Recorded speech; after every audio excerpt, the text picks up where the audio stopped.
აჭარაში მიწებზე დავა გრძელდება, ამჯერად საქმე ეხება აჭარისწყლის ხეობაში ჰესის მიმდებარე ტერიტორიაზე დარეგისტრირებულ ნაკვეთებს, რომელზეც ადგილობრივების ნაწილმა კომპენსაცია უკვე მიიღო. ხეობაში მცხოვრებლების თქმით, მათ პროკურატურა მიწების უკანონო დარეგისტრირებას ედავება და შანტაჟის გზით კომპენსაციის დაბრუნებას თხოვს. მიწების ყალბი რეგისტრაციის ბრალდებით ხელვაჩაურის სოფლებში კირნაცა და მარადითში მცხოვრები რამდენიმე მოქალაქე აპრილში დააკავეს. საქმეს თბილისის საქალაქო სასამართლო განიხილავს. აჭარისწყლის ხეობაში დღეს ადგილობრივებმა აქცია გამართეს.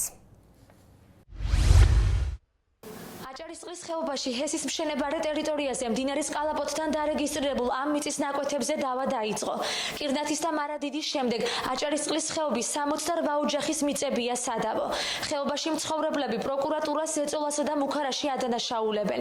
ამტკიცებენ, რომ სამართალდამცავები სთხოვენ აღიარონ რეესტრის თანამშრომლებთან გარიგება და დააბრუნონ ჰესის მშენებელი კომპანიისგან მიღებული კომპენსაცია. ეს ინსპექციის გამომძიებლები, ეს პროკურატურის თანამშრომლები გადასული არიან შანტაჟზე, წნეხს მაშობიან აქვეა მოსახლეობას, აშანტაჟებენ, ემუქრებიან ბორკილებით, რა ვიცი, დაპატიმრებით და ესე იძულებით აღიარების დოკუმენტზე აწერიებენ ხეს, იძულებით. რაღაცამ ხომ ნახაზი გააკეთა არა ოფისის წარმომადგენელმა. ესე იგი თითქოს და იმან გარიგება შემოგთავაზა ჩვენ. იმდენად დამაჯერებელი არგუმენტებით რეგისტრირდებოდა ეს მიწები, გლეხს კი არა, უაღრესად განათლებულ ადამიანსაც ეჭვი არ შეუტანია, რომ ეს მიწები იყო თაღლითური გზით დარეგისტრირებული. იცით რა, მე შეკითხვა მაქვს ასეთი. სახელმწიფომ დაარეგისტრირა. ვის უნდა ვენდო თუ არა სახელმწიფოს? ადგილობრივები ვარაუდობენ, რომ მიწების ყალბი რეგისტრაციის ბრალდებით ხეობაში 200-მდე პირს დააკავებენ. თავად კი საკუთარი სიმართლის დამტკიცებას ცდილობენ.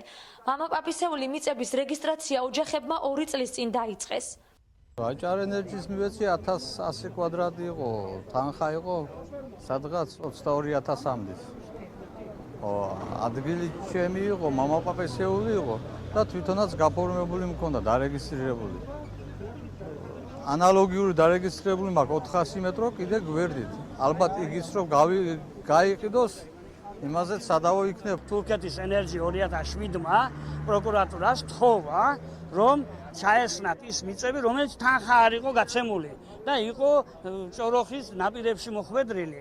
ხო და ამის მოთხოვნა გაუგზავნა და ამ მოთხოვნასთან ერთად ჩვენმა რომელმაღაც ამ პროკურატურამ ან რომელთა თანამდებობის პირმა დაიხვია ხელზე და უკვე დაიბარა იგენიც, ვისაც გადახდილი იყო. არასამთავრობო ორგანიზაცია ჩვენი უფლებებისათვის თავმჯდომარე ირწმუნება, რომ მომხდარი გენერალური ინსპექციის მიერ დაგეგმილი თაღლითური სქემაა.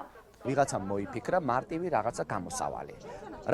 რომ მოდი რამოდენიმე ოჯახი დავიბაროთ გენპროკურატურაში, ვთქვათ, რომ ეს წინაპრებიც არასწორად, თურმე წინაპრებსაც არასწორად ჰქონდათ ეს მიწა გაფორმებული და თქვენაც არასწორად გაქვთ, არასწორად გეკუთვნით, არასწორად გაქვთ თქვენ მიწა-წყალში აღებული ფულიც უნდა დააბრუნოთ, იმათ ვინც გაგიფორმათ თავის დროზე ისიც უნდა დავიჭიროთ, თქვენც უნდა დაიჭიროთ და ეს მარტივი გამოსავალი ნახეს.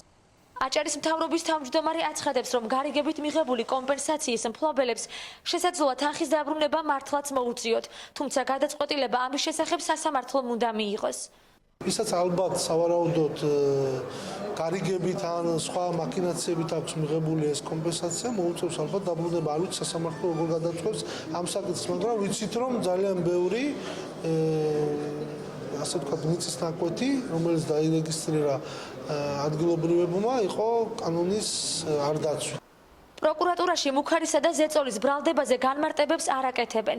აცხადებენ, რომ უკანონო რეგისტრაციასთან დაკავშირებით საქმეს თბილისის საქალაქო სასამართლო განიხილავს. ხელვაჩაურში ჰესების მშენებლობის მიმდებარე ტერიტორიაზე ბოლო 2 წლის განმავლობაში საკუთრებაში დარეგისტრირებული მიწების კანონიერებას პროკურატურა ეჭვქვეშ აყენებს.